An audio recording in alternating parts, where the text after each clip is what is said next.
दरबार में मौजूद पूछे के मार के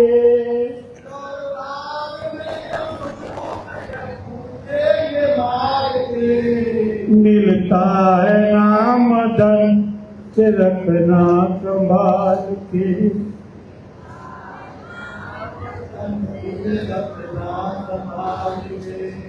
जो कुछ किया संसार में इस देह के लिए,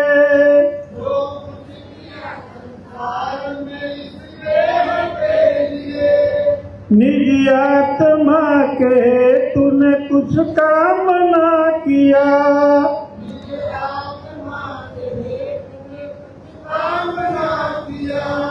जाना पड़े नरकों में जब सांसें गुजार के।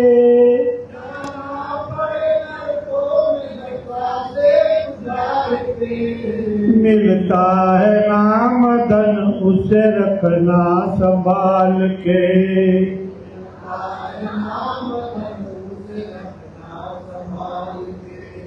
अभी बसा समय शरण गुरु के चला जा।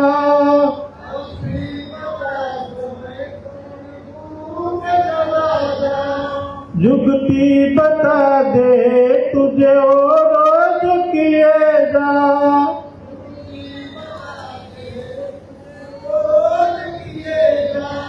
चरणों में मुक्ति मोक्ष है दाता दयाल के।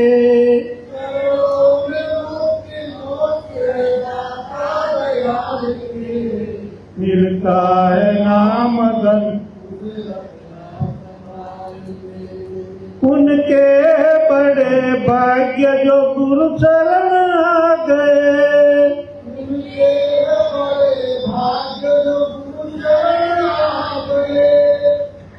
सुमिरन भजन हो जान की तरकीब पा गए।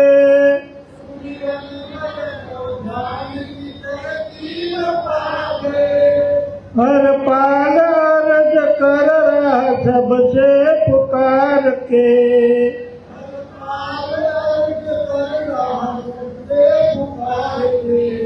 मिलता है नाम धन तुझे रखना संभाल के।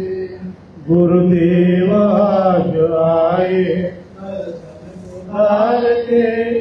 मिलता है नाम धन तुझे रखना संभाल के। जय गुरुदेव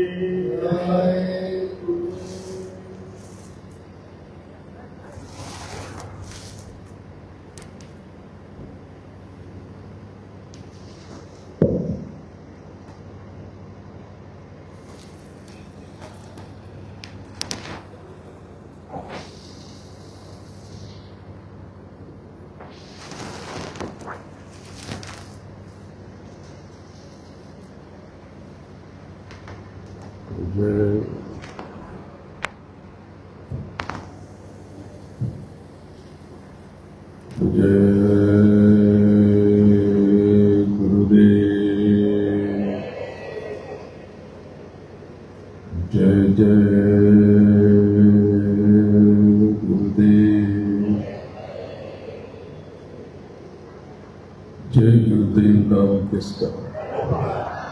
जय गुरुदेव नाम किसका। परम पूज्य गुरु महाराज के पावन चरणों में शीश नवा के नमन करता और आप सबके आगे चकित पर बैठी आपकी रूह, आपकी सूरत, आपकी आत्मा जो इस जीव से बन के जीवात्मा है उसको प्रणाम करता हूं। पवित्र जीवात्मा ये अयोध्या राम और भक्ति दिवस का कार्यक्रम आधिकारिक रूप से तो आज इसका आगाज आरंभ है और इसकी शुरुआत तो कल से ही हो गई। जैसे ही मैं जहाँ पर आया तो देखा, मुझे बताया गया था कि 10-12 प्रेमी हैं और मैंने देखा तो बड़ी संख्या में आप यहाँ पर थे।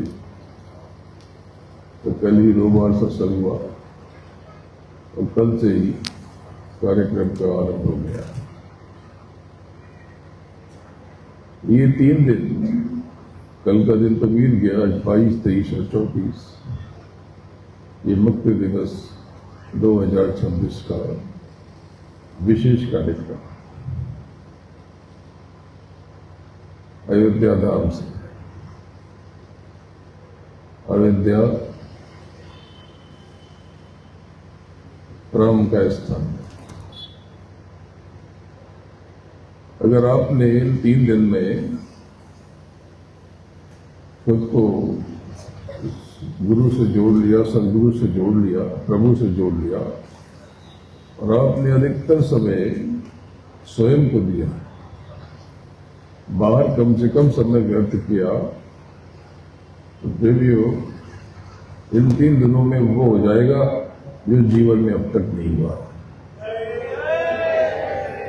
यहां पर दया बटेगी, मेहर बटेगी और तब आपको पता चलेगा कि जीवन में आनंद क्या होता है, सुख क्या होता है। ये सुख क्या है, कहाँ होता है, क्या ये त्याग से मिलता है या ये बड़े बड़े पाठ कर लेने से, बड़ी बड़ी पुस्तक पढ़ लेने से या बाहर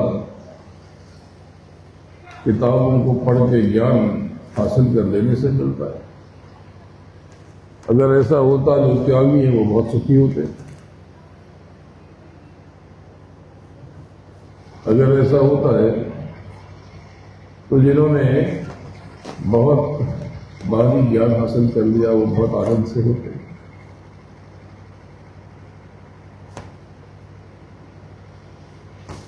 पर ऐसा हुआ तो नहीं। जिन्होंने सुख की तलाश में, आनंद की खोज में घर को छोड़ा, परिवार को छोड़ा, या नदी नाव जंगल पेड़ पौधों के ऊपर नीचे रोटी ढूंढते रहे, भिक्षा मांगते रहे, इसी के समय व्यर्थ हो गया कि आज खा लिया, अब कल क्या खाएंगे पता ही नहीं। गर्मियों बाहर सुख नहीं होता। सुख का रास्ता, सुख पाने की युक्ति आपके भीतर है और सब कुछ यही है।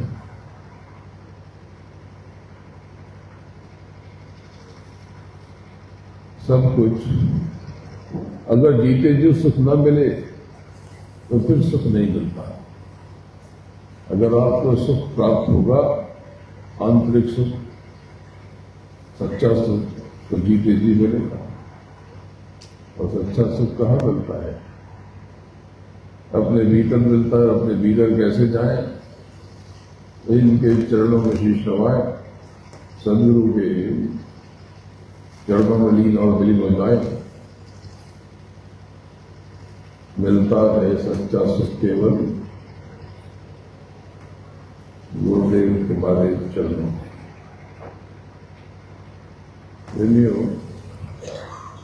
ये जो हरि कीर्तन कहते हैं, प्रभु कीर्तन कहते हैं, ये कीर्तन बाहरी नहीं है।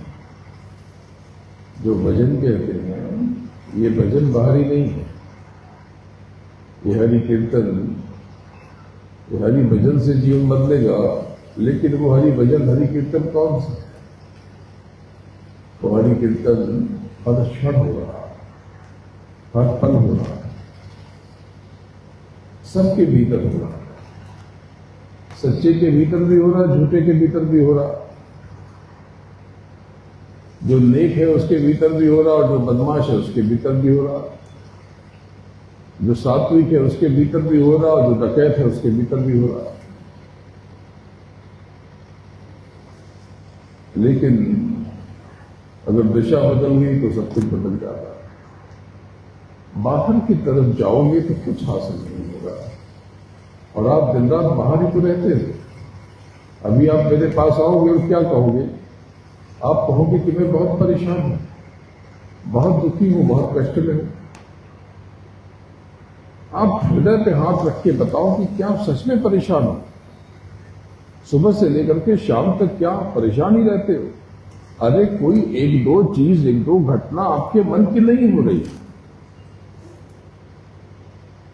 बस इतनी सी बात है, और आपने उसको आपस समझ लिया। बाबा बहुत परेशान हूं, क्या हो गया? बेटी की शादी नहीं हो रही, बेटे की शादी नहीं हो रही, बेटे की नौकरी नहीं लग रही। एक घटना नहीं हुई आपके मन की तो मन ने खेल कर दिया और मन ने कह दिया कि आप परेशान हो। अगर जबरदस्ती शादी कर दोगे और तलाक हो गया तब, तो ये परेशानी बड़ी थी, या वो जो बाद में हो जाएगी वो परेशानी बड़ी, वो वाली बड़ी। तो क्यों कहा आपने कि पहले कि मैं बहुत परेशान हूं? एक चीज आपके मन की न हुई, दो चीज मन की न हुई, तो आप उसको परेशानी समझते हो। मालिक ने कितना कुछ आपको दिया है, आपको उसका शुक्राना करना नहीं आता, आप उसके लिए धन्यवाद नहीं देते कि मालिक तूने इतना कुछ दिया है। सब तो दिया, एक आध कुछ न हुआ तो न हुआ, एक आध कुछ न हुआ तो न हुआ। आप जानते हो कष्ट क्या होता है? मैं बताता हूं। मेरे एक बड़े प्रिय है, बंबई में सारा मेरा कामकाज वही देखते हैं। जो लोग बहुत जुड़े हुए और बंबई में अधिक समय रहते हैं या महाराष्ट्र में, उनको जानते हैं। आपने भी देखा होगा बंबई के कार्यक्रमों में, तो हमेशा जिम्मेदारी हो, सब काम करते रहते, सेवा करते रहते, बैठते नहीं है, वो चलायमान रहते हैं। अच्छा ये कहाँ है, वो कहाँ है, पानी नहीं आया, गैस नहीं आई, बिजली नहीं आई, हाँ, लकड़ा नहीं आया, भोजन नहीं आया, अनाज नहीं आया, परमिशन आई नहीं आई, इसमें लगे रहते, तो सारी जिम्मेदारी वाला काम करते रहते थे। तो उनके रिश्तेदार 2 बरस पहले उनको डॉक्टर ने बताया कि कैंसर हो गया गुदाद्वार में, तो गुदाद्वार उनका बंद कर दिया गया। अब उनकी देह में गुदाद्वार ही नहीं है, एक थैली लटका दी गई, 3 दिन में, 4 दिन में, 2 दिन में, 5 दिन में थैली बदली जाती है। सोचो कितना बड़ा कष्ट है ये। आप तो आराम से सुबह उठते हो, मंजन करते हो, निपटते नहाते हो, अब वो व्यक्ति तो ये क्रिया कर ही नहीं सकता, तो भी मुस्कुराते हुए जब कभी भी आए हंसते हुए, बहुत आनंद है। और अभी फिर थोड़ी तबियत बिगड़ी तो पता चला कि और कैंसर फैल गया, तो अभी 20 दिन पहले, 25 दिन पहले ऑपरेशन हुआ, एक किडनी निकाल दी गई, अब एक किडनी नहीं है।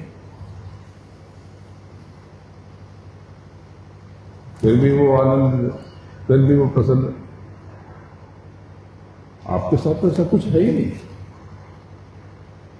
आपके शरीर में थोड़ा बहुत विकार होता है, पैर में, हाथ में, पीठ में, कमर में दर्द होता है, क्योंकि ये मंदिर का ध्यान आपने ठीक से रखा नहीं। ये मानव तन तो मंदिर है, प्रभु ने दिया है, आपको वापस करना है, आप इसका ख्याल नहीं रखा। खाने पीने में कोई नियम संयम न रखा, जैसे चाहे टेढ़े मेढ़े होके बैठ गए, कोई वर्जिश नहीं की। अरे वर्जिश का मतलब कि देखभाल तो करनी पड़ती है ना। मंदिर जहां पे उपासना करते हैं, अगर उसकी मरम्मत न होगी, रंग रोगन न होगा, लाइट वाइट की व्यवस्था ठीक से न देखी जाएगी, साफ सफाई न होगी, तो भी कठिन हो जाएगा। ये जो देह है, ये तन, ये जिस्मानी मस्जिद है, ये मंदिर है, इसकी देखभाल ना करोगे तो खराब हो जाएगा। तो आपने देखभाल नहीं किया तो कुछ बेकार आ गए थोड़े बहुत, तो इसको आप कष्ट समझते। अरे ये तो हमारे डॉक्टर साहब बैठे, इसे दवा ले लेते और ये बताते परहेज परहेज करते, इसका ध्यान रखते, ठीक हो जाता। आप कहते कि बहुत परेशानी है, बहुत परेशान हो, क्या हो गया? पीठ में दर्द रहता है, ये कोई कष्ट है? पर आपने समझ लिया कि ये कष्ट है, और आपने मान लिया उस मालिक ने जो आपके ऊपर दया की, उस सदगुरु ने जो आपके ऊपर मेहर की, उसको आपने लीप पोत के बराबर कर दिया। और सब भूल गए कि मालिक ने क्या क्या आपको दिया, आपके ऊपर क्या रहम और क्या करम किया। नाम की कमाई तो की नहीं, शोर खूब मचाया, हल्ला गुल्ला बहुत किया, और कोई कर्म का भोग आ गया तो आपने कहा जो मालिक की मर्जी, कष्ट आ गया है मालिक की मौत से। अरे मालिक ने कष्ट दिया आपको? कष्ट तो आपके नाना प्रकार के कर्मों से प्रकट हुआ। कर्मों को लेकर सजग नहीं रहोगे प्रेमियों तो फेर में फंस जाओगे। देखो इस अयोध्या में बैठे हो, मैं आपको वचन देता हूं कि अगर आपने मेरी बात समझ ली और मेरा साथ दे दिया तो आपके भीतर राम का जन्म हो जाएगा, प्रभु का बोध हो जाएगा। तो कुछ नियम का पालन करना है इन 3 दिनों में। अपने में रहो, कोई जरूरी बातचीत ही करके फिर अपने में खो जाओ, कहीं कोना पकड़ लो, जहां रहने की व्यवस्था है आप आराम से रहो। बाहर क्या घूमोगे? चले गए एक दिन, बस ठीक है, मेरी तरफ से कुछ भी उसमें निर्देश नहीं है, जो चाहो आप वो कर लो। लेकिन मेरा बस इतना कहना है कि अधिक से अधिक समय सूरत के घाट पे बिताओ। आप आए हो इस अयोध्या में तो अब कुछ राम को पा ही लो। देखो जितने तीर्थ बने महापुरुषों ने उस परम तीर्थ के नाम पर यहां पर तीर्थों के बीच डाले, एक व्यवस्था बना दी, एक नकल, जिससे आपको बार बार उसका स्मरण होता रहे। पर यहां तो उल्टा हो गया, यहां तो उल्टा हो गया। वो जो अमृतसर कहा, अमृत कुंड कहा, मानसर कहा, मानसरोवर कहा, वो तो एकादश द्वार को कहा, 10 द्वार के ऊपर। उस त्रिवेणी संगम में त्रिवेणी कहा, प्रयाग कहा, वो तो 10 द्वार, एकादश द्वार, द्वादश द्वार को कहा। बोला आपने तो किसी शहर का नाम रख दिया और उसी को कहा कि यही त्रिवेणी 3 नदियां मिलती हैं।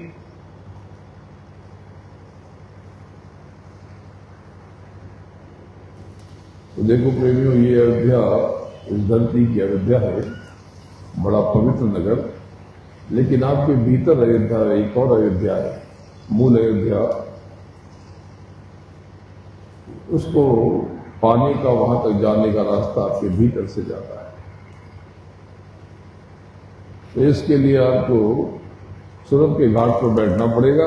बहुत सहज है। मैंने कल भी कहा था, जिन्होंने कल सुना उनसे भी कहा, आज आप सबसे कह रहा हूं, ये अंतर में बैठ करके मन को इंद्रियों के घाट से हटा दो। जैसे ही मन को इंद्रियों के घाट से हटाओगे, मन की चंचलता खत्म हो जाएगी, क्योंकि इंद्रियों के घाट पर बैठ करके ये उछल कूद करता है। और जैसे ही उसको उठा करके आपने सूरत के जीवात्मा के, आत्मा के घाट पर बिठाया और उसको एक डपट लगाई कि मन तू बजो गुरु का नाम, तो मन चूहा बन जाता है, मन पूंछ हिलाने लगता है, सर झुका के बैठ जाता है। ये थोड़े से अभ्यास से हो जाता है, इतनी आसानी से बैठेगा नहीं, लेकिन नियमित रूप से ये अभ्यास करो। तो क्या अभ्यास करें, फिर से बताइए, फिर से समझ लो प्रेमियों कि सूरत के घाट पर बिठाना तो क्या करना है इसके लिए? इसके लिए जब अवसर मिले, बातचीत कर रहे हो, आप आंख बंद कर लेते हैं, ऐसे आंख बंद करके तुरंत यहां पर दिन में सैकड़ों बार, बार बार जब अवसर मिले यहां पर देखने का अभ्यास कर लो। ये जो तिलक लगाते हैं, यहां पर बिंदी देवियां लगाती हैं, दरअसल ये सूरत के घाट पर बैठने का अभ्यास है। ये बड़े काम की चीज है। तो क्या तिलक लगाएं? आपकी मर्जी है, मैं तो नहीं लगाता, मैं तो नहीं लगाता। आपकी मर्जी, लगाओ मत लगाओ, नहीं लगाओ तो भी उसके बिना भी काम होता है, ये आपकी इच्छा है।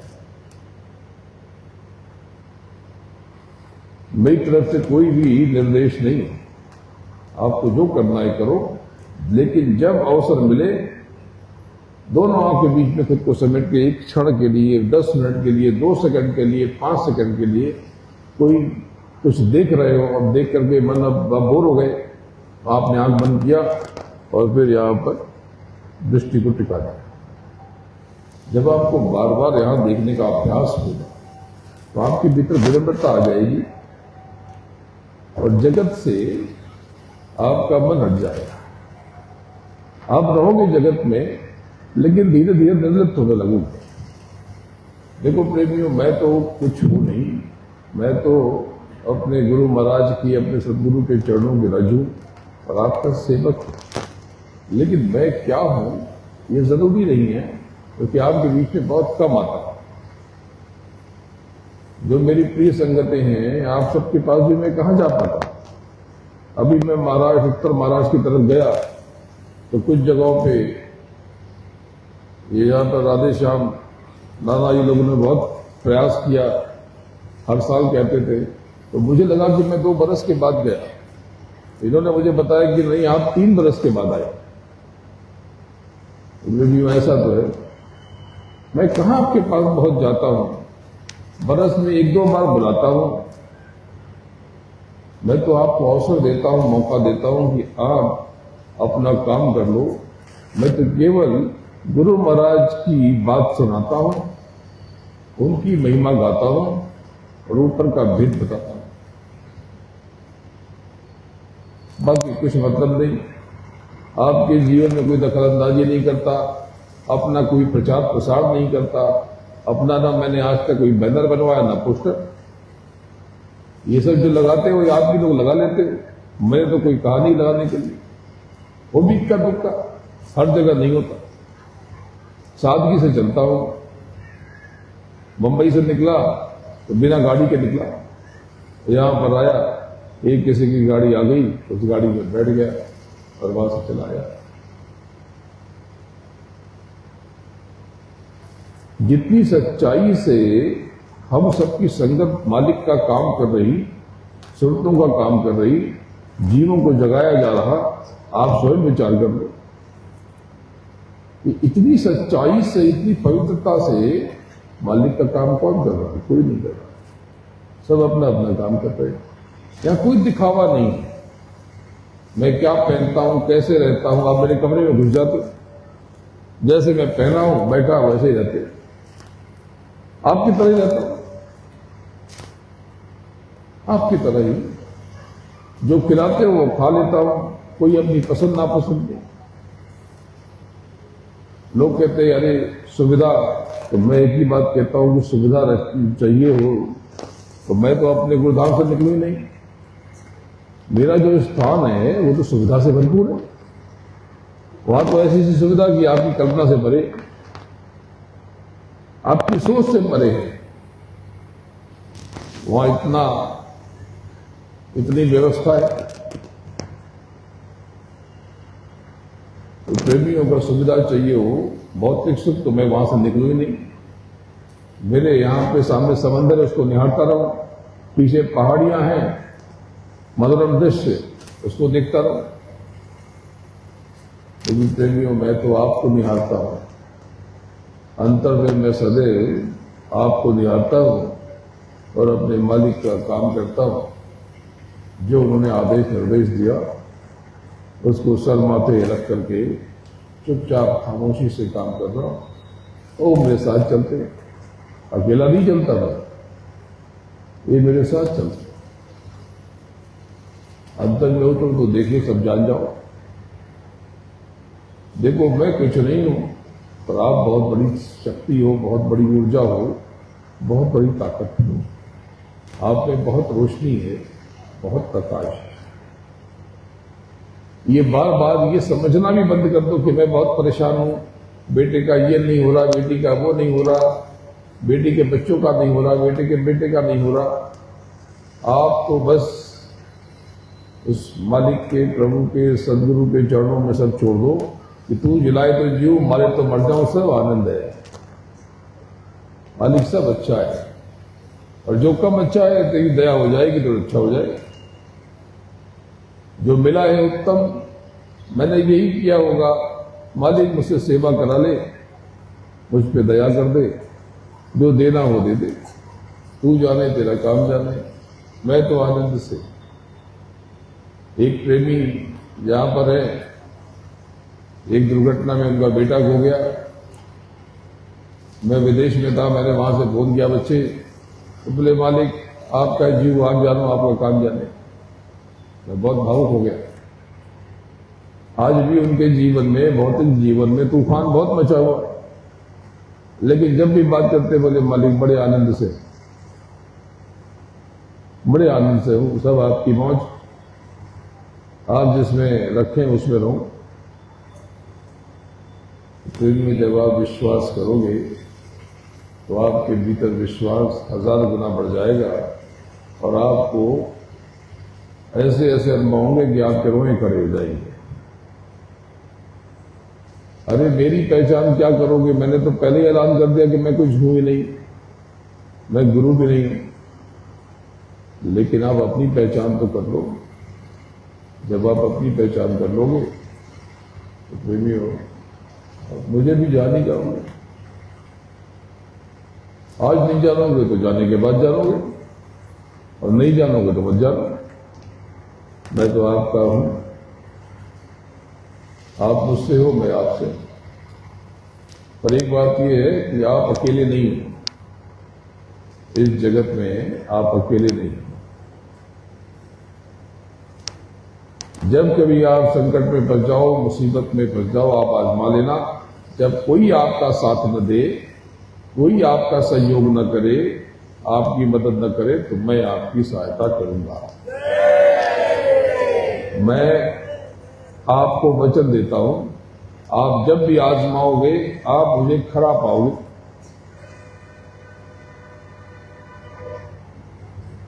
लेकिन इसके लिए आपको अंतर में समय बिताना पड़ेगा। गुरुमुखी बन जाओ।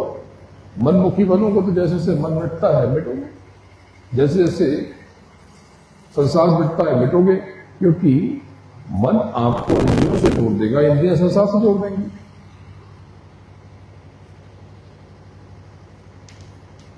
बात को समझो। तो देखो, ये नवरात्र का समय, नवरात्र, इसको 9 दिवस नहीं कहते, 9 दिन नहीं कहते, नवरात्र कहते। इस रात में क्या होता है, देवियां आती हैं, वो पंडाल में बैठ जाती हैं।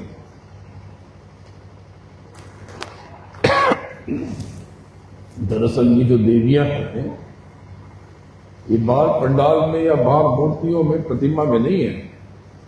ये देवियां आपके भीतर हैं। आपकी ही शक्ति का नाम है। ये जो 9 शक्तियां हैं, आपके भीतर की शक्तियां हैं। आपकी भीतर के 7 खंडों में वास और निवास करती, आपके भीतर है। तो जब रात में आप भजन करते हो, तो ये 9 रातों में भजन की क्रिया प्रक्रिया सहज हो जाती है। आप आज ही बैठ जाना, तो आपको महसूस होगा कि ये जो आंख और कान जब बंद करते हो, जो झंझनाहट सुनाई पड़ती है, ये इन रातों में ज्यादा गहरी सुनाई पड़ रही है, ज्यादा तेज आवाज आ रही है। तो मूल चीज है प्रेमियों, आपकी जो सूरत है ये भी शब्द स्वरूप है, और आपका मालिक भी शब्द स्वरूप है। और इन 9 रातों में शब्द, नाम, नाद, कीर्तन ये बहुत स्पष्ट हो जाता है, और आपको अपने अंजलि में समेटने में बहुत सहजता हो जाती है, सरलता हो जाती है। और इसके लिए जगत से कटना पड़ेगा। तो कैसे कटे? जगत छोड़ दें, जगत में रह करके जगत से परे। जगत में रह के क्या जो होता है वो होने दो, सब अच्छा है। अरे ये देखो धूप चमक रही, सूर्य देवता ऊपर मुस्कुरा रहे, लेकिन 5-6 घंटे के बाद में ये गायब हो जाएंगे, यहां भी हो जाएगा अंधेरा। तो ये क्या है? सब कुछ चलायमान है। जो आज है वो कुछ देर के बाद नहीं रहेगा। जो अवसर मिला है उसे संभाल लो, उसका लाभ ले लो, नहीं तो ये अवसर भी नहीं रहेगा। जिस चीज का इस्तेमाल नहीं करते हो वो खत्म हो जाती है, नष्ट हो जाती है। ये मानव तन का इस्तेमाल नहीं करोगे तो मानव तन नष्ट हो जाएगा।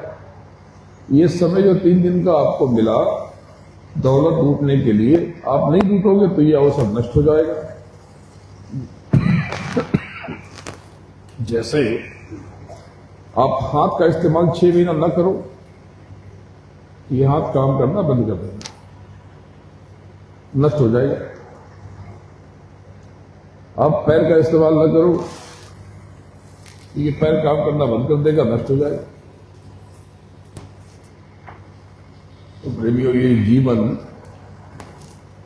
जो आपको मिला है सांसों की पूंजी, अगर आपने अपना असली काम नहीं किया तो ये नष्ट हो जाएगा।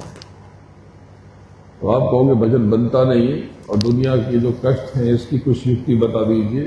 तो बता तो दिया कि भजन बनेगा, इसके लिए खुद को इंद्रियों के घाट से हटा करके, मन को इंद्रियों के घाट से हटा करके यहां पर लाने का अभ्यास करते रहो।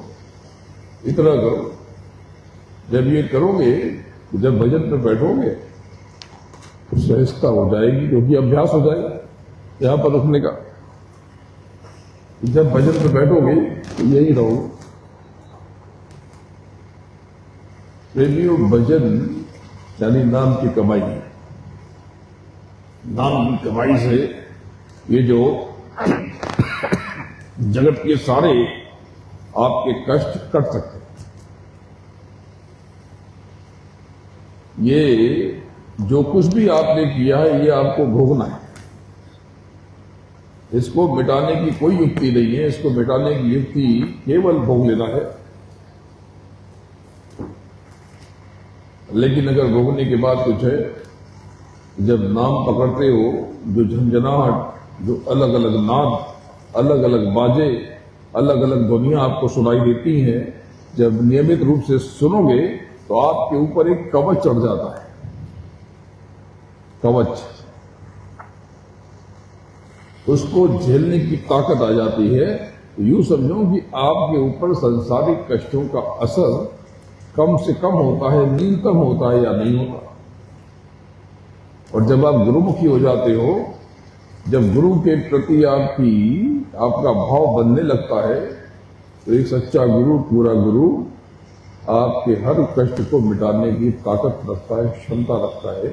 लेकिन इसके लिए शर्त यह है कि आपको मनमुखी नहीं होना, आप गुरुमुखी होकर रहो और करिश्मा देखो। जो होता है उसे होने दो, उनकी मौज मान करके, जान करके आप अपने भीतर नियमित कमाई करते रहो।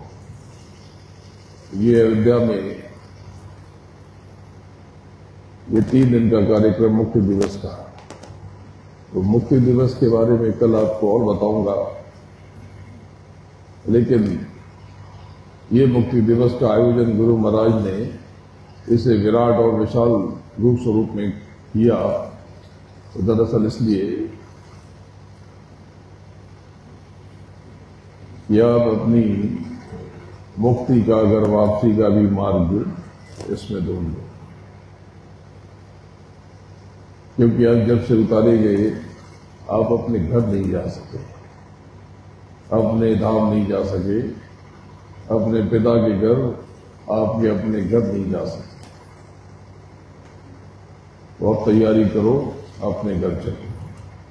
रोज के 2.5 घंटे नाम की कमाई में आप लगा दें। रोज के 2.5 घंटे। प्रेमियों, रोज के 2.5 घंटे अगर आपने कम से कम 2.5 घंटे नाम की कमाई में दे दिए, तो मैं आपको वचन देता हूं कि आपके भौतिक कष्टों की भी जिम्मेदारी मेरी। आपके भौतिक हर कष्ट की जिम्मेदारी मैं लेता हूं। तो क्या ये कष्ट मिट जाएंगे? कष्ट तो नहीं मिटेंगे, लेकिन मैं इतनी जिम्मेदारी लेता हूं कि कष्ट आपके पास आएंगे और छू करके आपको प्रणाम करके रवाना हो जाएंगे। आप आजमा के देख लो। अरे भाई, कोई दक्षिणा मांगी क्या, कोई सेवा मांगी क्या, कोई धन दौलत संपत्ति मांगी क्या? मैं तो आपको देने के लिए आया। आपके पास अपना है क्या? मुझे क्या दोगे?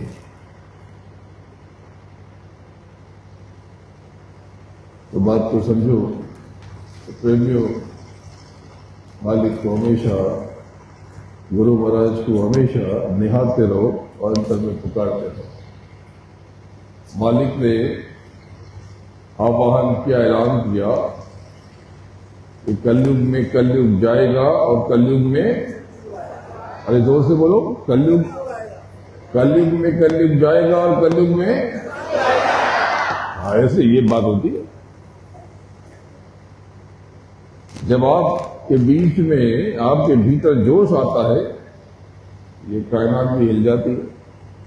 अरे विश्वास रखो। किसी ने कह दिया कि गुरु महाराज मर गए तो आपने मान लिया और उनकी बातों को झूठा जान लिया। गजब नहीं करते हो? एक बात बताओ, गुरु महाराज मर गए तो आप क्या कर रहे थे? ढोल बजा रहे थे? आप तो प्रेमी कहते हो खुद को, सत्संगी कहते हो, आपने हो जाने दिया। अरे सावित्री सत्यवान को वापस ले आई, आपके भीतर इतना भी दम न था, इतनी भी पुकार और तड़प पैदा न हुई? अरे प्रेमियों, सच्ची बात जानना चाहते हो तो सुनो। गुरु महाराज थे और गुरु महाराज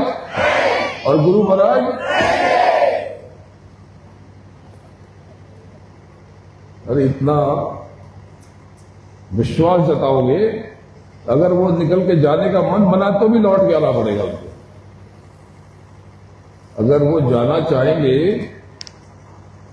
तो प्रेमियों इतनी आसानी से जाने नहीं देंगे। तो विश्वास, तो यकीन रखो। लेकिन प्रेमियों, मालिक ने स्वयं कहा था कि मैं चाहूं तो 400 साल, 400 बरस रह जाऊं। और दूसरा क्या कहा कि चौथा यज्ञ मैं ही करूंगा। तो गुरु महाराज आएंगे, गुरु महाराज आएंगे, गुरु महाराज आएंगे। अब ये सब बात सुन के जो गड्ढे पर बैठ गए हैं उनको बहुत चिंता होती है कि प्रेमियों का विश्वास अगर गहरा हो गया तो बड़ी दिक्कत हो जाएगी। ये तो कहते हैं कि मैं गुरु हूं ही नहीं, इन्होंने तो अपना पत्ता पहले ही काट दिया। और अगर प्रेमियों ने ये सच में मान लिया तो हमारा पत्ता भी कट जाए। आप स्वयं विचार करो, तो ये कितना डरते हैं लोग, कितना घबराते हैं कि सच में चले आए तब। कितनी परेशानी होती है, उनकी पीड़ा भी आप भी समझो, मैं तो समझ ही रहा हूं। कितने भयभीत होते हैं। प्रेमियों, मेरा तो जो भी कदम है सब उनके लिए है, मेरा अपना कुछ नहीं है। जो कहते हैं कि बहुत से जय गुरुदेव पैदा होंगे हुए होंगे, यहां तो कोई ऐसा कुछ न दावा है न कुछ। मैं तो आपका सेवक हूं, उनकी याद दिलाता हूं, उनकी बात बताता हूं। काशी का जब यज्ञ हो रहा था, बहुत से लोग तो नहीं रहे इस समय के, इक्का दुक्का लोग थे यहां पर जो उस यज्ञ में थे। तो जब यज्ञ की तैयारी हो रही थी तो वहां पर कहते थे कि यहां पर काशी के उस पार प्रेतों का वास है और कोई भी शुभ काम नहीं हो सकता। तो गुरु महाराज ने 3-4 महीने पहले चक्कर लगाया, 5-6 महीने पहले,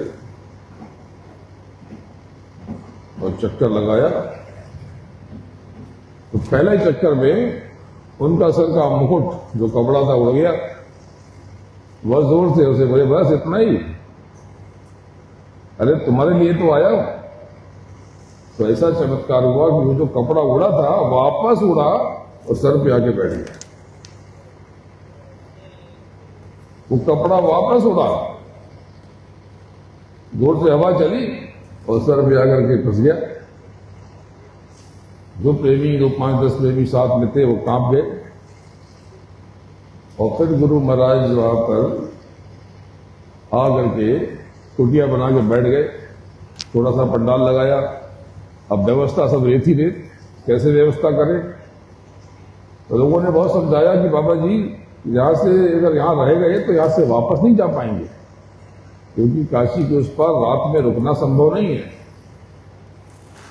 तो बाबा जी ने कहा कि तुम चिंता मत करो और देखते जाओ। तो कुछ प्रेमी थे, अचानक से एक प्रेमी जोर जोर से हंसने लगा। प्रेमी था या कोई व्यक्ति था बाहर का, जोर जोर से हंसने लगा, बहुत जोर जोर से हंसने लगा। तो गुरु महाराज ने बोला कि भाई बताओ, अपना परिचय दो। तो उसने बताया कि मैं तो यहां पर तब से हूं जब ये जो राम है, इनके 100 राम पहले अवतार हुआ था, तब से मैं यहां 100 राम अवतार हो गए,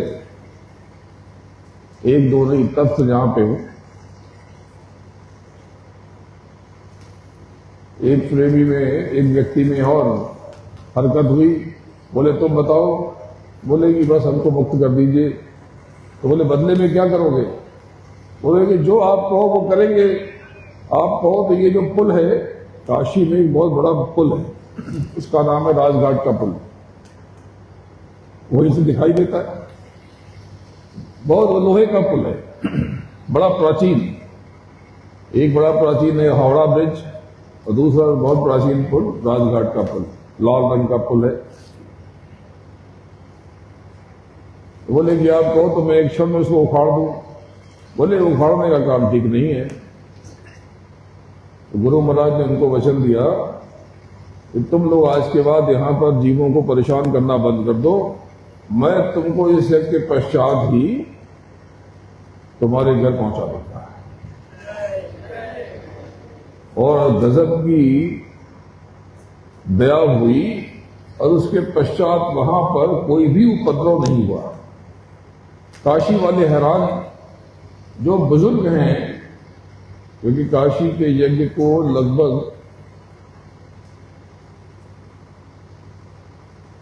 80 से 26 यानी 46 और 47 साल हो गए, 47 वर्ष हो गए। 1989 में हुआ था। जो बच्चा 10 वर्ष का होगा वो भी 57 साल का होगा। जो बुजुर्ग अभी तक वहां पर है वो बताते हैं कि काशी के उस पार पूरा नई काशी बस गई, नया शहर बस गया, और काशी वाले आश्चर्यचकित होकर के वहां पर दर्शन करने आते। ऐसी ऐसी बातें कभी याद दिलाऊंगा तो आपकी आंख में आंसू आ जाएगा। एक परिवार, गुरु महाराज ने कहा कि भाई घूमने फिरने मत जाना, यहीं पे बैठ के राम की कमाई करो और हवन करो। एक परिवार घूमने चला गया, और घूमते घूमते नाव उलट गई, और नाव उलट गई तो उनकी एक बिटिया डूब गई। 14, 15 या 17, 18 साल की रही होगी। पानी भर गया पेट में, उसको लाया गया निकाल करके, तो देह में कुछ नहीं था। तो परिवार रोने लगा, बोले मालिक दया कर दीजिए। तो बोले कि भाई यज्ञ की भूमि पे इसकी देह छूटी है, ये बड़ा अच्छा है, तो चिंता मत करो, इसकी संभाल हो रही है और ये बड़े मजे में है। बोले नहीं, हमको तो बिटिया चाहिए। बोले बिटिया से पूछा है? तो बिटिया से ही पूछ लो। और गुरु महाराज ने ये अपनी धोती ऊपर डाल दी और वहीं बैठ गए। वहीं बैठ गए, और आधे घंटे के बाद उसकी बेटी में शरीर में, बेटी के शरीर में हरकत हुई, और उठ करके बैठ गई।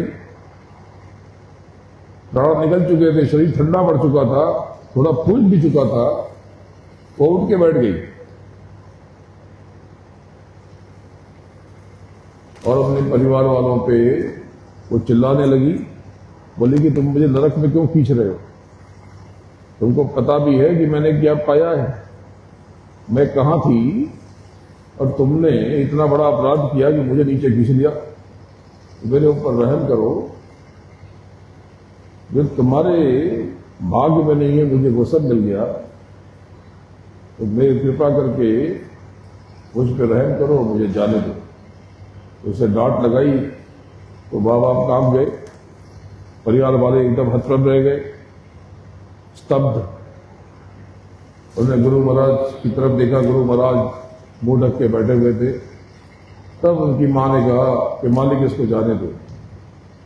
मालिक मालिक गुरु महाराज अंतर में चढ़े हुए थे, बोले मालिक दया करो। अचानक से गुरु महाराज ने कोई जवाब नहीं दिया, तो उसकी मां ने गुरु महाराज के चरणों को पकड़ के हिला दिया, तो वो उसकी चेहरे उसके हाथ में फफोले से पड़ गए। गुरु महाराज का शरीर तवे की तरह चल रहा था, उसकी उंगली में कई दिनों तक फफोला था। वो हैरान रह गई, ये क्या है? थोड़ी देर के बाद गुरु महाराज नीचे उतरे, उन्होंने आगे बोली और उनको कहा कि आगे से ऐसा मत करना, कोई भी भजन पे बैठा हो तो उसे छूना मत, हिलाना मत। प्रेमियों, इस बात को आप भी ध्यान रखना, कोई भी प्रेमी भजन पे बैठे तो न तो शोर मचाना, न उसको उठाना, न हिलाना। भले वो 6 घंटे बैठ जाए, 10 घंटे बैठ जाए। कुछ प्रेमी जब सुमिरन करते हैं तो उनकी देह कांपने लगती है, उनको भी पता नहीं चलता। तो कोई घबराना मत, उसका वीडियो मत बनाना, फोटो मत निकालना। ये दरअसल उसकी पहले की कमाई है जो बाहर छलक के आना चाहती है, उसको पता नहीं चल रहा। उससे पूछोगे कि तुम्हारा हाथ कांप रहा था, तो बोले हमको नहीं पता। बोले तुम हिल रहे थे, बोले हमको नहीं पता। बोले तुम गिर गए थे, बोले हमको नहीं पता। और जब बाहर बैठेगा तो एकदम शांत बैठेगा, मुस्कुराता हुआ, शांत चित्त। क्रोध भी करेगा तो शांति से क्रोध करेगा। तो प्रेमियों, एक बात का ध्यान रखो कि जब कभी भी कोई भजन पे बैठा हो, चाहे खाने में देर हो रही हो, खाना ठंडा हो रहा हो या कुछ भी हो, उसको छेड़ना मत। जब बहुत देर हो जाए, लगे कुछ नहीं, कुछ हो तो नहीं गया, तो प्रेमियों अंतर में आप भी भजन में बैठ जाना, आपको उत्तर मिल जाएगा या वो नीचे उतर आएगा। और न उतरे तो अच्छा है, ऐसी लगन लग गई तो ये तो बहुत अच्छी बात है। देखो कुछ हो जाएगा तो लुढ़क जाएगा, गिर जाएगा। और अगर भजन में 10 घंटे चढ़ने के बाद वो लुढ़क भी जाए तो कोई दिक्कत नहीं, ये तो बहुत उत्तम बात है। तो वो घटना, तो परिवार ने क्षमा मांगी और जैसे ही गुरु महाराज ने आंख खोली, वो बेटी, वो तो पहले ही लेट गई थी और उसने 2 बार ऐसे सर दाहिने बाएं घुमाया और फिर उसके प्राण निकल गए। तो बहुत सारी बातें आपको क्या क्या याद दिलाओ। गुरु अनंत, गुरु कथा अनंत। बोलो जय गुरुदेव। आप सबके पास जो अनुभव हो, आप जब शांति से बैठो तो प्रेमियों को ऐसे सुनाओ। ज्यादा प्रेमी हो तो माइक तो सुना दो। तो गुरु के, सदगुरु के अनुभव बताने से भाव बनता है, विश्वास पुष्ट होता है, मजबूत होता है।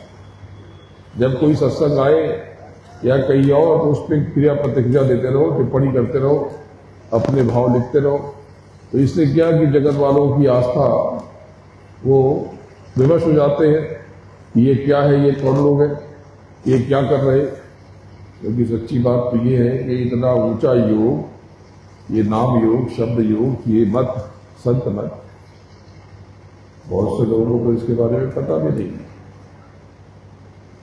वो तो उन्हीं को सब कुछ माने बैठे हैं जो अपने पिता को नहीं जानते। जगदम्बा ने 3 ऊर्जाओं को प्रकट किया, एक सतोगुण से, एक रजोगुण से और एक तमोगुण से। ये तीनों अपने पिता को नहीं जानते। आज तक अपने स्वामी को, अपने धनी को, अपने मालिक को उन्होंने नहीं पाया। जिस पिता ने उनको प्रकट किया उस पिता को वो नहीं जानते। तो प्रेमियों, जब आप ऊपर से उतारे गए, जब आप प्रयागराज के नीचे उतरे तो एक पतली सी चादर आपके ऊपर डाल दी गई। ये चादर शब्द स्पर्श रूप रसगंध की थी, लेकिन कोई नियम नहीं था, तो आपको कुछ पता नहीं चला, आपने होने दिया। और जब नीचे उतरे उसमें एक चादर, उस चादर में 4 बूटे और लगा दिए गए। वो 4 बूटे थे मन, बुद्धि, चित्त और अहंकार, और नौतत्व हो गए। तो इस संसार से, जिसको सूक्ष्म संसार कहते हैं, जब आप नीचे उतरे ये बूटे तो रह गए और नए कपड़े आए, वो थोड़ा मोटे थे। 10 इंद्रियां और सत, रजस और तमस, और ये 4 बूटे पहले के, मन, बुद्धि, चित्त और अहंकार, तो ये 17 हो गए। पर ये 17 तत्वों का जो शरीर था, इसमें बहुत चमक था, बहुत प्रकाश, बहुत नूर। जो आपकी सूरत है, आपकी आत्मा, इसमें प्रकाश बहुत है, रोशनी बहुत है। मैंने आपको कल भी ये घटना सुनाई थी। कल मैंने 2 बार दोनों सत्संग में, दोपहर के और रात के संबोधन में आपको बताया कि मैं 2 दिन यहां आने से पहले 2 दिन दिल्ली में था। वहां एक बहुत बड़ा मीडिया का समूह है, तो उनके लिए कुछ आध्यात्मिक बातें उनको बतानी थी, तो उसके लिए वो शूटिंग कर रहे थे। तो उनके जो संपादक थे वो बात कर रहे थे, और पहले भी आपने देखा होगा, तो एक तो कल भी जारी हुआ, देवियों पर पूछा उन्होंने, तो मैंने कल भी आपने जो देखा होगा, ये नरसों ही रिकॉर्ड हुई, शूटिंग हुई इसकी दिल्ली में इस बार। तो मैंने देवियों की व्याख्या की, अपनी आंतरिक शक्ति की बात बताई। वो परसों मेरे पास में बैठे, बोले मुझे कुछ अनुभव कराइए, आत्मा कैसी होती है। मैंने कहा कि आपकी आत्मा, इसमें 12 सूर्यों का प्रकाश है, इसमें बहुत शक्ति है, बहुत ताकत है, इसमें बहुत सुगंध है, बहुत महक है, आपकी सूरत में बहुत रोशनी है। बोले अनुभव कराइए। तो मैंने कहा कि बैठ जाइए। इस प्रकार से वो बैठ गए। मैंने कहा आंख बंद करके यहां पर दस्तक दीजिए। ये जो है, ये सज्जन दाढ़ी वाले, इनकी वहीं थे, ये भी वहीं थे, कोने में खड़े थे। तो वो बैठे, और उनके भी कुछ सहयोगी थे,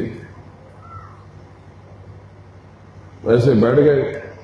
तो मैंने कहा रुको, पहले अपने हाथ सूंघ लो, कुछ महक रहा है। बोले कि ठीक है, जो मेरी महक है वही है। तो मैंने कहा मेरा, मुझे सूंघ लो, कुछ महक रहा। बोले कि नहीं। अच्छा, तो आप महकते ही रहते हैं, लेकिन मैंने कहा हाथ में कोई महक है। बोले नहीं। और बड़ी सी मेज थी, उसके उस कोने में वहां वो बैठे थे, इधर मैं बैठा था। मुझे हंसी आई,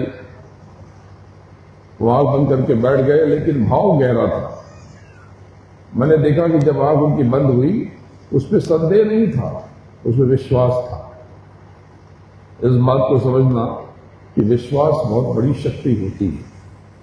अगर आपके भीतर विश्वास हो जाए, यकीन हो जाए, तो काम आसान हो जाता है। तो विश्वास बहुत गहरा नजर आया, और मैंने भी कुछ क्षण के लिए अपनी आंखें मूंद ली बाहर की। फिर उनसे पूछा कि कुछ महसूस हो रहा है। बोले कि नहीं, कुछ खास तो नहीं। फिर आधे एक मिनट के बाद बोले ये क्या हो रहा है? मैंने कहा क्या? बड़ी महक कैसी आ रही? फिर उन्होंने अपने हाथ को सूंघा तो डर गए। बोले पूरे हाथ उनके खुशबुओं से भरा हुआ, और ऐसी खुशबू जो धरती पे है ही नहीं। फिर उन्होंने यहां देखा, फिर देखा यहां देखा, फिर देखा यहां देखा, फिर उनके हर तरफ से महक आ रही थी। वो डर के मारे भगे और जाके साबुन से हाथ धोकर के आए। जितनी बार वो हाथ धुलते थे, महक और गंध उतनी ज्यादा होती जाती। कभी अवसर मिला तो वो सामने स्वयं आगे बता देंगे। और इसके बाद वो बहुत परेशान हुए। फिर उन्होंने मेरे साथ कार्यक्रम किया और उन्होंने एक लिस्ट बनाई थी सूची की, ये सवाल पूछेंगे। पहला सवाल उन्होंने पूछा, पहला दूसरा शायद, और उसके बाद ऐसी अजीब घटना हुई कि जैसे ही बोले कि स्वामी जी अगला सवाल, तो मैं बोलना शुरू कर दूं। वो जब प्रसारित होगा तो आप स्वयं देखेंगे। और वो घबरा गए। उन्होंने अंत में फिर से रिकॉर्ड कराया शुरू का। उसमें ये कहा कि आज बहुत अजीब घटना हुई, ये कोई पॉडकास्ट नहीं था, ये तो एक तरफा सत्संग हो गया। और इसमें विचित्र बात ये हुई कि जो मुझे पूछना था, जैसे ही मन में मैं सवाल दोहराता, उसका जवाब ये देते जा रहे थे। तो प्रेमियों, आप विश्वास रखना, मुझे आपसे कुछ नहीं चाहिए और मैं कुछ नहीं, मैं तो केवल सेवक हूं और यहां पर आपकी सेवा करने आया हूं और आपके लिए अपने गुरु महाराज दया और मेहर का जखीरा लेकर आया था। तो आप सब दोनों हाथ ऐसे फैला दो और आंख बंद कर लो। आंख बंद कर लो।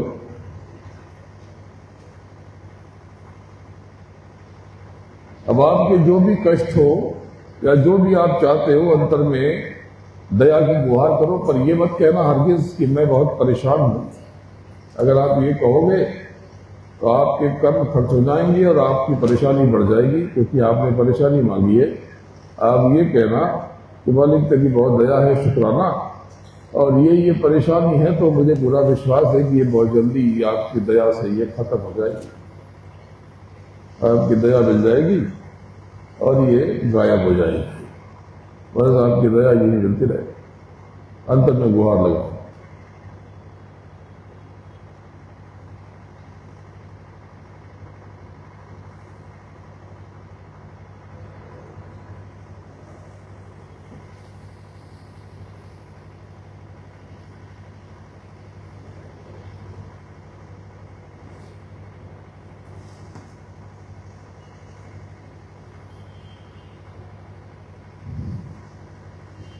गुरु जय गुरुदेव, जय जय गुरुदेव। रेडियो ये जय गुरुदेव नाम तो प्रभु का है, तो जय जय गुरुदेव क्या है? जब गुरु महाराज ने इस नाम को जगाया, इसके पहले गुरु महाराज राधा स्वामी कहा करते, पुराने लोगों को पता होगा। फिर गुरु महाराज की मौज हुई और उन्होंने जय गुरुदेव नाम जगाया, और तब से एक प्रार्थना उन्होंने शुरू कराई जो आज तक आप करते हो। और प्रार्थना क्या है कि जय गुरुदेव, जय गुरुदेव, जय गुरुदेव, जय जय गुरुदेव। यदि ये जय गुरुदेव नाम प्रभु का है, और जय जय गुरुदेव यानी हे प्रभु, हे सद्गुरु, तेरे चरणों में मैं बारंबार प्रणाम करता हूँ, शीश दबाता हूं, नमन करता हूं। वही अर्थ है वो जो प्रार्थना आप करते हो, सत्य गुरु सतराम, सबको लाखों प्रणाम। ये इतनी बड़ी पंक्ति, इसको संक्षेप में कहो, छोटा करके एक शब्द में ये बनता है जय जय गुरुदेव। जय जय गुरुदेव का अर्थ होता है सत्य गुरु सतराम, तुमको लाखों प्रणाम। यानी हे सदगुरु, हे प्रभु, हे सत्य पिता, हे मेरे मालिक, मैं तेरे चरणों में खुद को अर्पित करता हूँ, समर्पित करता हूँ।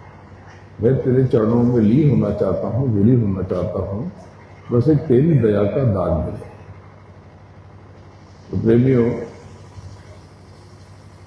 जब कभी आपके ऊपर कोई संकट आ जाए, मुसीबत आ जाए, परेशानी में फंस जाओ, तो आप अंतर में गुहार लगाओ, जय गुरुदेव, जय जय, जय गुरुदेव, जय जय, जय गुरुदेव, जय जय।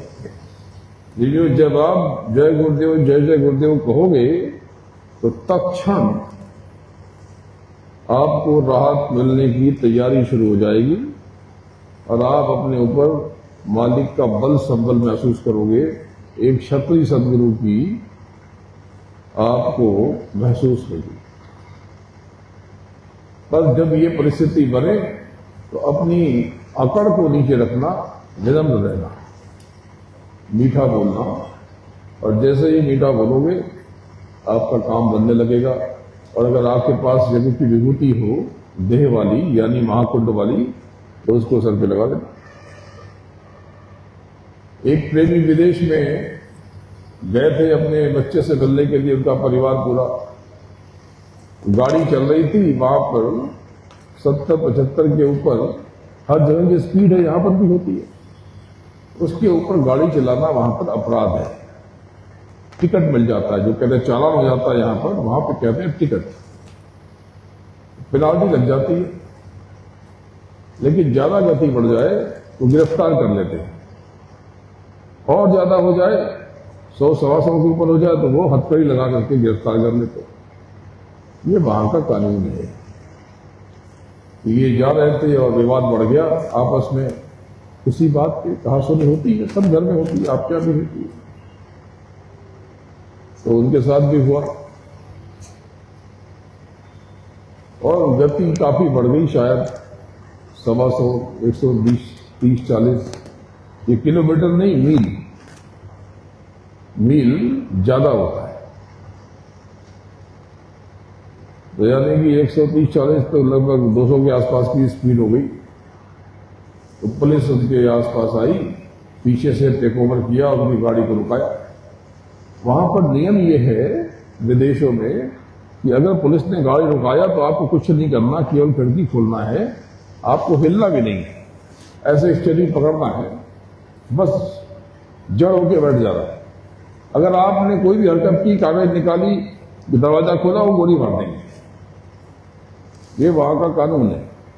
जब वहां पर ड्राइविंग लाइसेंस मिलता है तो ये बताया जाता है कि पुलिस आपको रोके तो आपको स्टीयरिंग पकड़ना है, और पुलिस जब कहे कि कांच नीचे खोलो तो आपको कांच खोलना है, नहीं तो आपको स्टीयरिंग पकड़ के बैठना है। तो उन्होंने कहा कि भाई, जैसे ही पुलिस आई समझ गए, तुरंत उनके पिताजी ने यज्ञ की विभूति निकाली और खुद भी लगाई, बच्चे के सर पे भी लगाई। पुलिस निकली हथकड़ी लेकर के, ये समझ गया कि अब उसे गिरफ्तार कर लेंगे। लेकिन जैसे नीचे किया कांच, पता नहीं क्या मौज हुई, पुलिस ने एक नोटिस दिया और कोर्ट में हाजिर होने के लिए कह दिया, और कोई गिरफ्तारी नहीं हुई। और उसके बाद ये हुआ कि केस अगले कुछ दिनों में, कुछ समय में बड़ी जल्दी खत्म हो गया, जादू की तरह खत्म हो गया। तो प्रेमी, ये जो जय गुरुदेव, जय जय गुरुदेव और यज्ञ की विभूति, इसको आप संभाल के इस्तेमाल करना। जब कभी मुसीबतें बढ़ जाओ तो ये कवच आपका है। दिमाग को यहां वहां मत दौड़ाना, न घबराना, न परेशान होना, पूरे विश्वास से कहना, मालिक दया कर दो, मेरी भूल हो गई। अपनी गलती मान लेना, मालिक मुझसे मेरी गलती है, माफ कर दो। आगे से कोशिश करेंगे, प्रयास करेंगे कि न। जय गुरुदेव, जय जय गुरुदेव, जय गुरुदेव, जय जय गुरुदेव। तो प्रेमियों, दया हो जाएगी। एक और महत्वपूर्ण बात, एक ऐलान हो चुका, ये महाराष्ट्र का जो काफिला भी निकला था 10 दिन पहले, महाराष्ट्र के शिरपुर में अगले यज्ञ की तिथि का, तारीख का ऐलान हो गया। 14 दिसंबर से 24 दिसंबर नवी मुंबई में। जगह की घोषणा नहीं हुई, जगह तो शायद वही हो या दो भी हो, उसके बारे में आपको बता दिया जाएगा, लेकिन आप सब तैयारी में लग जाओ। आप सब तैयारी में लग जाओ। अभी एक कार्यक्रम होगा, उसके स्थान की घोषणा हो जाएगी, गुरु पूर्णिमा की, उसकी रूपरेखा बन जाएगी। जुलाई की आखिर में ये कार्यक्रम होगा, तो उसके पश्चात यज्ञ कार्यक्रम, गुरु पूर्णिमा और यज्ञ के बीच में मैं फिर से निकलूंगा। आप जहां जहां कहोगे मैं आप सबके पास आऊंगा और नए जीवों को जोड़ने की कोशिश करो, क्योंकि मालिक की बहुत बड़ी दया, सृष्टि में, दुनिया में बहुत बड़ी परेशानी दस्तक दे रही है। ये जो गुरु महाराज ने आपको बताया था कि कलयुग में कलयुग जाएगा, कलयुग में सतयुग आएगा, तो सतयुग आने के पहले काल दयाल की टक्कर होगी, कुदरत का कोहराम मचेगा और बहुत बड़ा सफाया हो जाएगा। देखो, शुरुआत हो गई। मैंने 2025 के यज्ञ में कहा था कि 2026-25 से भी ज्यादा बुरा होगा, उसके संकेत दिखने लगे। लेकिन अभी ये स्थिति थोड़ी सी गुरु महाराज का प्रयास है, सदगुरु की कोशिश है कि ये काबू में आ जाए, जिससे जीवों को राहत मिल जाए। लेकिन प्रेमियों, समय बड़ा कठिन आ रहा। पर एक बात ध्यान रखना कि मनमुखी रहोगे, इंद्रियों के अधीन रहोगे, मन की सुनोगे, तो परेशानी में पड़ोगे, संसारी बन जाओगे। जैसे जैसे संसार बढ़ता है वैसे वैसे मिटोगे, कटोगे, फटोगे। लेकिन अगर गुरुमुखी हो जाओगे, गुरु महाराज की उंगली थामे रहोगे, सदगुरु पे एतबार रहेगा, तो संसार में आग लगे या बम फटे, आपको कुछ भी नहीं होगा। ये विश्वास रखना। देखो, चंडी मशाल लेकर निकलने वाली है अगले बरस के मध्य से। तारीख मैंने बताई 3 जून, तो 2-4-10 दिन पहले आगे पीछे भी हो सकता है। संकेत तो अभी से दिखने लगे। लोगों ने कहा कि आपने जो कहा वैसा ही हो रहा, शेयर बाजार गिर गया, सोना बढ़ा और सोना भी गिर गया। आपने कहा था कि साल के बीच में सोने में गिरावट हो जाएगी। तो प्रेमियों, ये कुछ भी नहीं है, ये सब तो धीरे से समझ जाएगा। लेकिन आगे जो मैं देख रहा हूं, लोगों की रूह कांप जाएगी, जेब में सुराख हो जाएगा, पैसे की कमी हर किसी को हो जाएगी। लेकिन जो गुरुमुखी रहेंगे, गुरु महाराज पे और सदगुरु पे यकीन करते रहेंगे, उनकी जेब भरी रहेगी, उनको कमी का एहसास ही नहीं होगा। संसार में धन की कमी रहेगी, लेकिन आपका कोई काम नहीं रुकेगा। ये विश्वास रखना, गुरुमुखी बने रहना, संसार में मत फंसो, संसार में रहो, लेकिन निर्लिप्त होकर। मिल गया तो अच्छा, नहीं मिला तो कोई बात नहीं। भोजन मिल गया तो अच्छा, नहीं मिला तो इंतजार कर लेते। ऐसा हो गया तो अच्छा, नहीं हुआ तो कोई बात नहीं। तुमने आदर दिया तो अच्छा, अपमान कर दिया तो कोई बात नहीं। तुमने प्रेम से बुलाया तो अच्छा, गाली दे दी कोई बात नहीं। किसी भी विपरीत परिस्थिति पर उत्तेजित मत होना। आपकी सदैव रक्षा और सुरक्षा होती रहेगी। बोलो जय गुरुदेव, जय जय गुरुदेव। जय गुरुदेव नाम किसका, जय गुरुदेव नाम किसका। गुरु महाराज के चरणों में बारंबार नमन करता हूं और आप सबको प्रणाम करता हूं। जय गुरुदेव, जय जय गुरुदेव।